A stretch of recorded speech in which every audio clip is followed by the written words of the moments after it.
want to think about your answer. You want to think about what you're going to say. Hello. Sure. Oh, I can't talk with my mouth full. So I feel like it's a give and take. It really lends itself to the interview I like that. format. I don't mind that at all. I should heed that advice because I usually just talk with food in my mouth.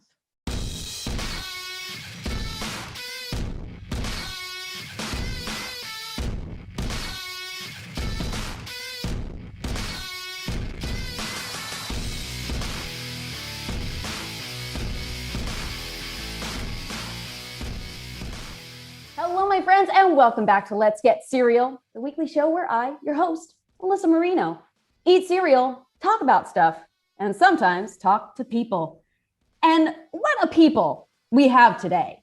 Broadcaster, author, podcaster, and super cool mama to be, Renee Paquette. Hi. Hello, thank you so much for doing the show. I am so excited to chat with you. Yeah, this is going to be great. I mean, I get to have cereal and have a chat. What more could somebody want? I love it. We have our cereal ready, you know, and I actually waited to pour my milk. So that's what I was wondering. Yeah. I just put this together and I was like, I'm having Frosted Flakes. That's very tricky with the milk timing because they're thin. They start to, they melt away. It can be a little sketchy. It can be. I'm not a soggy cereal person, so. No, you got to have it crispy. Thank you for being on the same page. How difficult is it for you to do interviews while eating cereal? I actually found over time, it kind of helps because say for instance, we're having a chat. You want to think about your answer. You want to think about what you're going to say. Hello. Sure. Oh, I can't talk with my mouth full. So I feel like it's a give and take. It really lends itself to the interview format. I don't mind that at all. I should heed that advice because I usually just talk with food in my mouth. Me too. But it's a deterrent, at least. Yeah. I try and keep it in mind. So yeah. Well, between starting up your podcast Oral Sessions and the release of your cookbook Messi in the Kitchen to your little girl on her way, it has been a whirlwind of a few months for you. How are you feeling? I'm good. I can definitely feel like baby is coming soon. I'm feeling like tired and it's funny. I've had such an easy pregnancy that now as I'm like really into the nitty gritty, like the baby could be here at any time really, that now I'm like, oh, I just want to have a nap. But it's everything kind of coming together at once as well. You know, it's like the book just came out last week. Baby's coming out at any point within the next 3 weeks. So it's all of those things kind of coming together at once, which is it's really cool. But I could sort of feel, just doing everything at once. It can be a little bit daunting of things that I've never done before. I've never written a book before. I've never had a baby before. So it's like these uncharted waters that I'm just trying to figure out. You know what? Maybe it's best to just kind of like get it all done at once. You know, just tackle all these things. That's how I kind of feel about stuff in general. It's like, just do it. Just like put your head down, nose to the grindstone and like get it done. That's just sort of my approach on most things anyways, because who really ever knows what they're doing anyhow, right? Fake it till you make it, I say, right? Exactly. Nobody knows what they're doing. Well, speaking of diving right in and just getting things done, you wrote Messi in the Kitchen as someone that you said enjoys good food. And you have a real reverence and respect for cooking. I mean, this is like the extent of my cooking prowess. So I really appreciate how unpretentious and non-judgmental your take on cooking is. It's like, here's how to make the barbecue sauce from scratch. But if you want to use Sweet Baby Ray's, that's totally cool too. Totally. And that's the thing. I never really understand why cooking has to feel so snobby. Like, I know there's different degrees. I mean, if you're like a Michelin rated chef and you're winning James Beard Awards, like for sure, much more than I do. I am a home chef that just enjoys being in the kitchen. I love making a meal. I love feeding myself. I love feeding my people. It's my favorite thing to do. So trying to take away any of that like pretentiousness that comes with it, or the thing that I think makes people not want to get in the kitchen, that freaks people out about cooking. It's like, no, man, like you just follow the instructions. And I tried to make things as simple as possible. It's funny when you're writing that, because like when I'm cooking stuff, you just kind of like wing it, barely measure things, kind of throw stuff in the pan.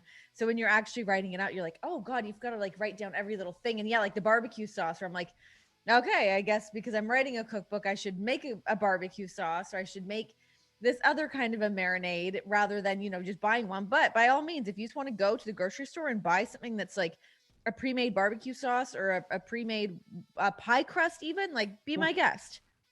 100%. And So I'm curious, what were some of your first experiences with cooking like? Was it something that was always a passion for you kind of right off the bat?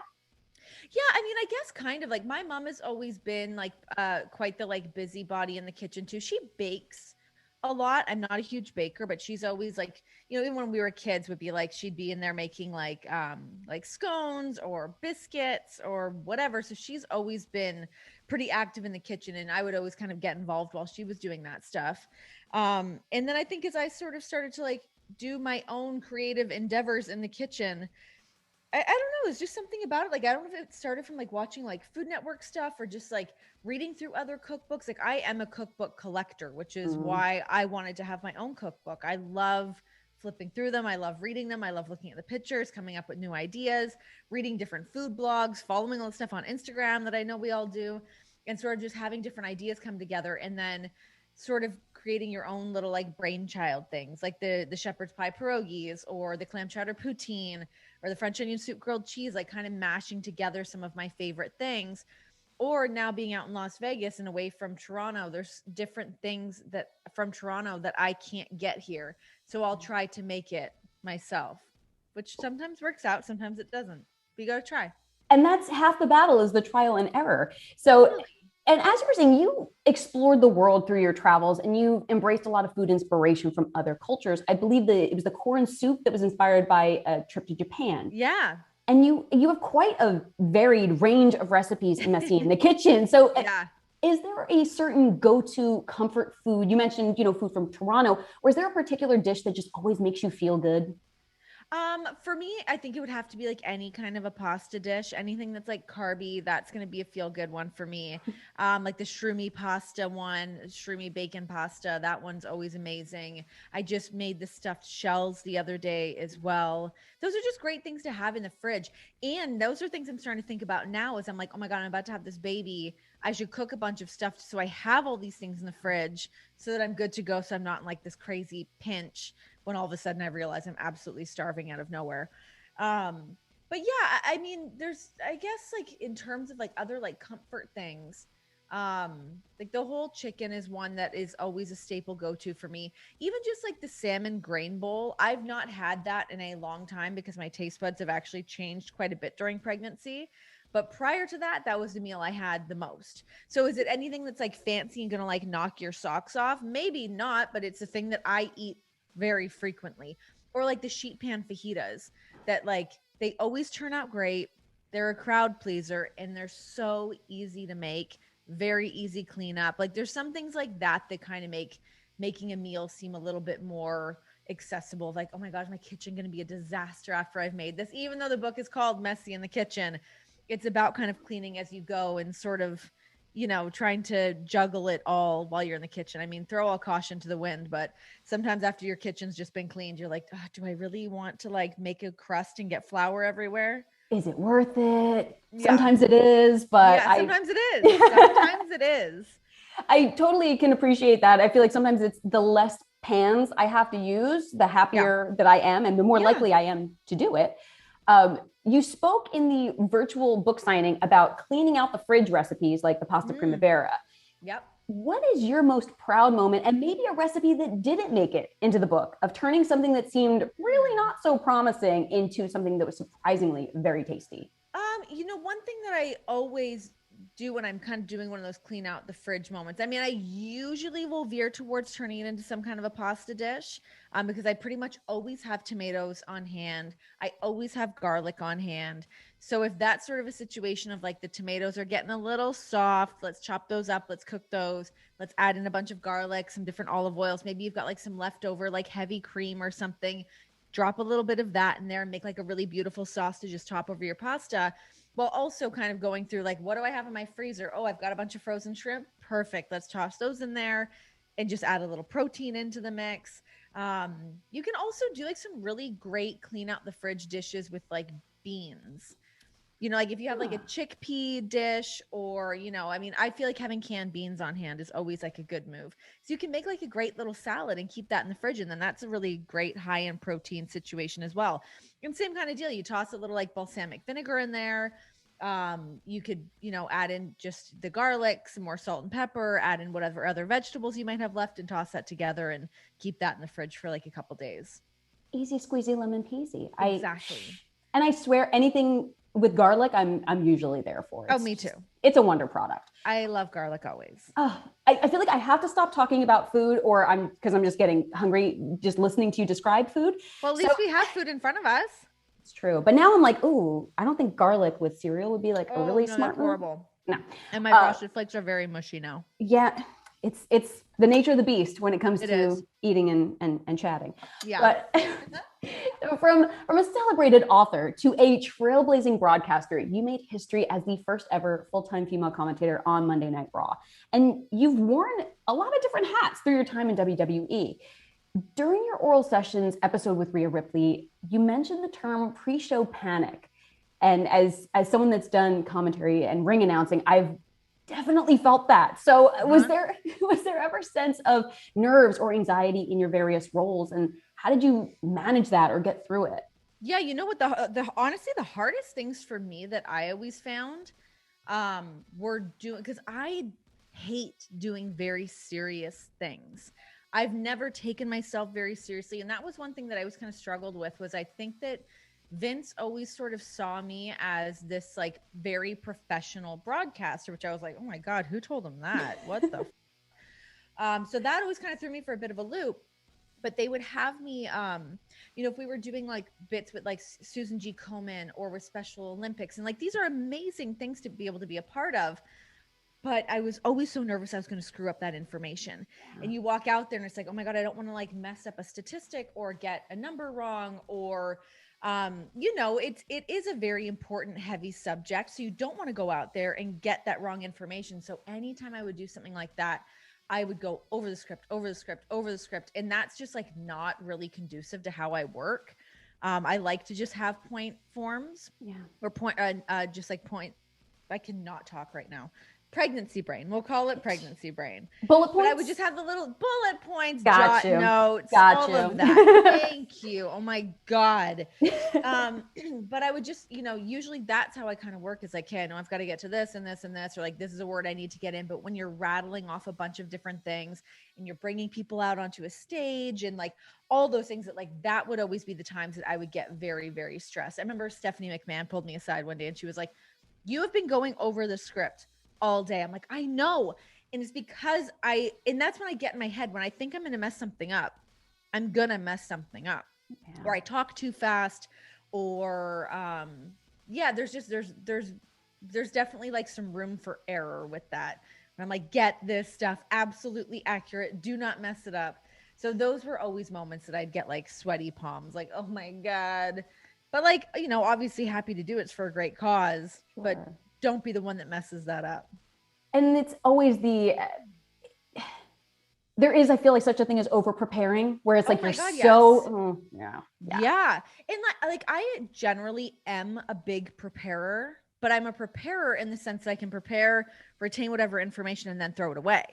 And that's generally how I work. But when it's like, oh, did you throw away the important thing that you actually might have needed? Oh, I needed that. Damn, where'd it go? Exactly. Like that's like the panic. I was just watching Mrs. 24 or his Chronicle, whichever brand that fell under.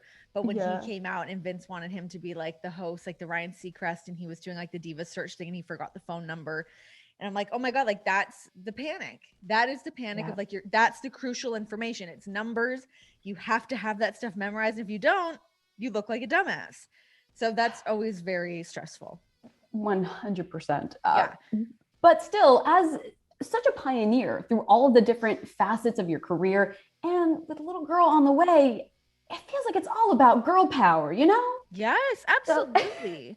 Absolutely. I noticed that her nursery walls had art and images of badass, inspiring chicks. How did you guys decide what ladies to feature on the walls in the nursery? And do you see this as an art project that you guys will be adding to?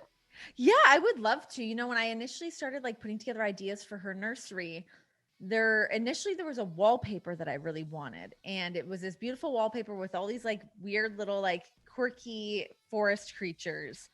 But it was Sick. like, it was so astronomically priced that I was like, okay, that's crazy. Wallpaper can be very expensive. It really can. Oh my God. So, and I was just doing one wall. This wasn't even for the full room. Oh, this was like an accent wall. I was going to do an accent wall and it was like $3,000. And I was like, that just seems crazy for a thing that she's not going to really care about. So I'd rather put that $3,000 towards something else. Let's be practical 100%. and pragmatic here a little bit. So then I was like, gosh, what do we want to do? And I just didn't want her room to be like nerdy baby. I want it to be like cool baby. Again, is she going to know what it is? No, but I'll explain it to her over time. And by the time she develops her own tastes and the things that she's into, we'll swap it all out, whatever. Yeah. But yeah, when I was like putting together, I'm like, gosh, okay, let's do like a wall of badass women. And it all started with Dolly Parton for me. She's always my number one. So it's like, Dolly's got to be front and center. She's going to be in the middle. And then we'll kind of branch out from there. And I was just kind of going through women that I've really loved and that I've looked up to. And having Tina Fey on there, having Audrey Hepburn, having Carol Burnett, Gilda Radner's on the wall across from like just above her crib. We've got Lucille Ball, have a little Beyonce in there. So yeah, I mean, it was getting a little bit crazy when I was like, oh, what about this girl? What about her? What about her? What about her? And John's like, okay, slow down. Right. Just get the ones that you need. But it was also just finding like the artwork that I thought would really suit that. I have a lot of Stevie Nicks in her room as well. So yeah, it was fun putting that all together and then just like getting all the different frames and figuring out how to do kind of like a gallery wall. And you want it to be like fun and whimsical and not too serious, but also just like, yeah, there is some weight behind that. There was some thought put into who was going to be on her wall. I'm sure that you have been an inspiration to tons of people in your field, outside of your field. If you were to go back to young Renee growing up, what is maybe some of the advice that you would give your younger self? Gosh, I think for me, it's always just about like sticking to your guns, staying true to who you are. And that's stuff that I've really always tried to keep in mind. And, sometimes you can lose sight of that a little bit as different job opportunities come up and people might see you in a different light, as I just said, and trying to strike that balance of like, obviously we all kind of do this to eventually get paid and make a living off of it. And you have to strike the balance between, giving who you're working for what they want while also staying true to the things that you want to do. So I think it's just really kind of like those checks and balances between how you're going to manage those things while just like really trying to maintain who you are through all of that and just keep moving forward. And I think a big motto for me has always been kind of the opinion of saying yes to jobs and then figuring it out. Has that gotten me in positions where I'm like, oh, do I really like doing this? Was this really worth it? Like, yeah, I've definitely gone down that path before, but I have so much experience now of like working in so many different capacities that I feel like I can literally handle anything that's thrown at me now. I feel like I've been able to do almost everything. It's like the sink or swim mentality of, hey, I'm going to say yes to this and I'll figure it out. Yeah, absolutely. And that sometimes is like the fun part of it too, of like, ooh, can we pull this off? It can 100%. Be fun. It's that challenge, I mean, and that was ultimately kind of part of me wanting to walk away from WWE was I just felt like I had kind of done everything that I wanted to do. And the job was great. I had a great spot with WWE, but for me to be able to walk away from that and now be like, hey, now what do I want to do? Let's go back to like carving a new path and figuring out some new things. And yeah, being able to have my cookbook come out and having a baby on the way and working on oral sessions and having that podcast do its thing. Like I've been really lucky to just sort of land on my feet and continue to navigate these waters again. It's awesome. And it's a new adventure. Yeah. I love that. That's life. That's what life is about, I think. One adventure after another. I'll tell you. Yeah. Well, speaking of new adventures, the countdown is on, as we said, for you to meet your newest family member. So now, as we said before, you're someone that enjoys good food, but you also love a good drink. And the last few months, you've been without an adult beverage. So do you have a particular drink in mind that you're going to indulge in to celebrate your mommydom? I have been thinking about this a lot lately because I feel like the past 9 months, it wasn't that difficult for me. I was just like, oh, whatever. I don't drink now and that's fine. Like, I'm not going to have a glass of wine with dinner, whatever. I know at a certain point in pregnancy, it's okay to have the 4 ounces or whatever. But by the time I hit that, I was like, I've already gone so long that I'd rather just ride it out. I feel like I'd feel guilty and weird. And hey, anyone that wants to do that, all the power to you. I do not care at all. Like, go for it. But yeah, now that I'm like in that final window, I'm like, oh my God, what do I want to have? And I think I'm just leaning towards wine at this point. Like, I just want a glass of red wine so badly. John got me for Mother's Day a nice champagne as well. So that's been in the fridge, ready to go to cheers once baby girl is here as well. So I think the champagne will probably be the first thing that gets opened. But yeah, after that, definitely some red wine. Get these teeth nice and stained up again. It'll be great.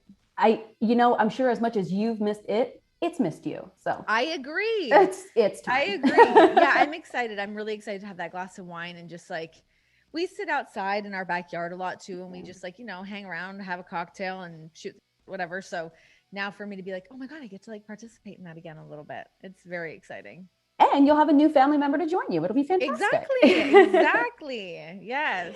Well, now we can't end this episode without talking a little bit more about cereal. So, okay. I've dabbled in some Canadian cereals. I tried Nesquik. I had Canadian Pops imported, but I have to know, what else do I need to try from your motherland? Oh gosh.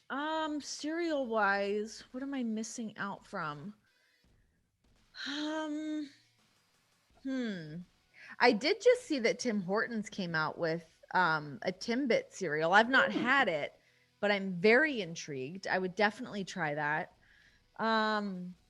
I can't think of like, because I honestly, like, as much as I'm eating cereal now, I normally don't have this much of a sweet tooth. So cereal isn't a thing like that I always think about. Normally I want like eggs and like, I want more savory stuff for breakfast. But during this pregnancy, I've literally had toast and peanut butter every day for breakfast. It's what I live on. So when I think of like being back in Canada and other cereals that I would get, I can't really think, but I always remember like the lure of wanting to have Cookie Crisp, because we did not have that in Canada. I would always really, really want that. But I feel like having the Timbit cereal kind of falls under that category. So yeah, I would definitely like to try that. Okay. We'll make a note of that. Make a little note. Check it out. Get it on Amazon for like $50 a box. I'm sure my it's gosh. Ooh. Again, it's like the nursery wall, the wallpaper. Is it worth it? Do we need it? Do we really need this? Exactly. Definitely something to consider. Yeah, well, Renee, I cannot thank you enough for taking the time to chat today. And I wish you all of the best in your very much impending journey into mommahood. Praise be. Almost there. Where can people find you? Where can people find everything? Oral Sessions, Messi in the Kitchen. What do folks need to know? Our breakfast buddies. You guys can follow me on Instagram and Twitter at Renee Paquette. My podcast, Oral Sessions, drops every Tuesday and Thursday and Saturdays. Now we do a best of. You can get that anywhere that you guys listen to podcasts. And my book, Messi in the Kitchen, available at Barnes & Noble, Indigo in Canada. It's on Amazon. Pretty much anywhere that you're getting books. Hopefully you can track down a copy of Messi in the Kitchen. Get to cooking. Renee, thank you again so much. And until next time, my friends, continue to do your best to be your best. And we'll see you later. Thank you. My friends, thank you so much for tuning in for another episode of Let's Get Cereal. Be sure to like, comment, and subscribe. And then tell a friend so that they can like, comment, and subscribe too. If you want to be a pal of the show, you can get a Let's Get Cereal t-shirt at belowthecollar.com. And you can also now join my Patreon for exclusive content on all 3 tiers. Thank you again, my friends, and I look forward to seeing you next week.